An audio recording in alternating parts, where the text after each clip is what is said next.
কোনো ব্যক্তি যদি মারা যায় তাহলে মুসলমান হিসাবে আরেকজন মুসলমানের দায়িত্ব, কর্তব্য, হক হলো তার জানাজার নামাজে উপস্থিত হওয়া। বলেন সুবহানাল্লাহ।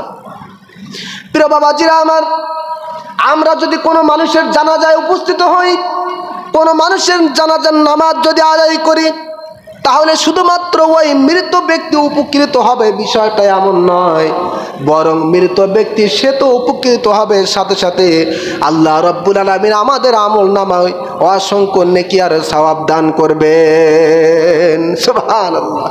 আমরা মনে করতে পারি যে কেউ মারা গেছে, তার জানাজায় গেলে নামাজ পড়লে সে মনে হয় শুধু ক্ষমা পাবে, সে মনে হয় শুধু সওয়াব পাবেন। না, সে তো পাবেই, আর আমরা যারা আদায় করতে যাব আল্লাহ পাক আমাদের আমল নামায় মিসলু উহুদিন, উহুদ পরিমাণ সওয়াব আর নেকি দান করেন। সুবহানাল্লাহ।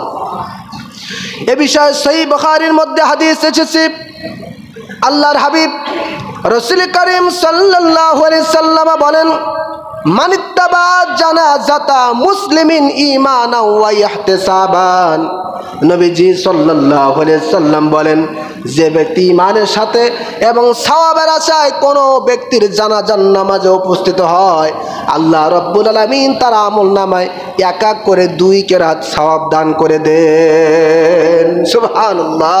কয় কেরাত? 2 কেরাত।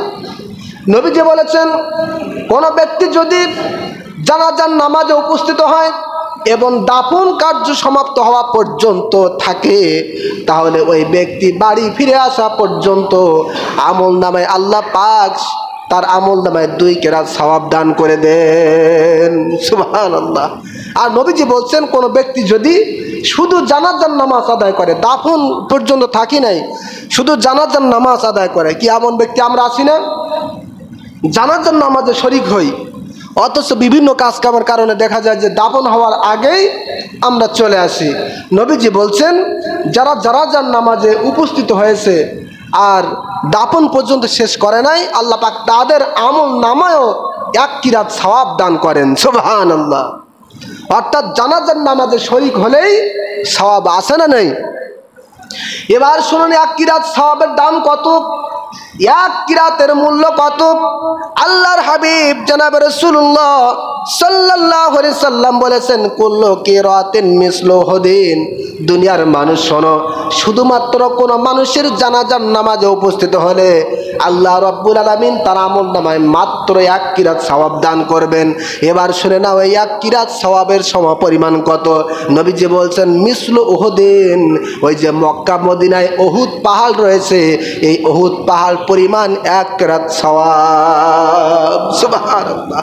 উহুদ পাহাড় আমরা তো সরাসরি দেখি নাই, কিন্তু যারা মক্কা মদিনায় গিয়েছেন তারা সচক্ষে দেখেছেন যে উহুদ পাহাড় কত বিশাল একটি পাহাড়, ঠিক কিনা বলুন? নবীজি বলছেন যে যারা জানাজার নামাজে শরীক হবে, উপস্থিত হবে, আল্লাহ পাক তাদের আমল নামায় এই উহুদ পাহাড় পরিমাণ সওয়াব, অর্থাৎ 1 কিরাত সওয়াব দান করেন। সুবহানাল্লাহ। তাহলে জানাজার নামাজে যাওয়ার দরকার আছে না নেই? অবশ্যই রয়েছে। প্রিয় হাজিরিন, শুধু তাই নয়, অন্য হাদিসের মধ্যে এসেছে, মা মিন মুসলিমিন ইয়ামুতু ফাইসাল্লি আলাইহি সালাসাতু সুফুফিন মিনাল মুসলিমিনা ইল্লা আওজাবা।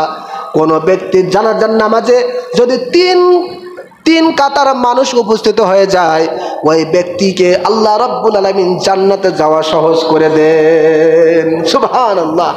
কয় কাতার? 3 কাতার। কোনো ব্যক্তির জানাজাতে যদি 3 কাতার মানুষ হয়, নবীজি বলছেন ওই ব্যক্তিকে জান্নাতে যাওয়ার জন্য আল্লাহ পাক সহজ করে দেন। সুবহানাল্লাহ।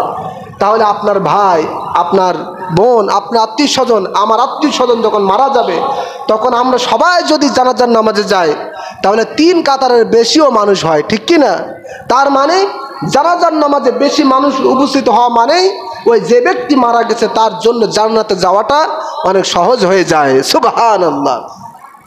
তাহলে একজন মুমিনের প্রতি অপর মুমিনের 6টি হক। কয়টি হক? প্রথম নাম্বার হক হলো অসুস্থ হলে খোঁজ খবর নেওয়া। দ্বিতীয় নাম্বার হক হলো মারা গেলে তার জানাজার নামাজে উপস্থিত হওয়া, জানাজার নামাজ আদায় করে দেওয়া। বলেন সুবহানাল্লাহ।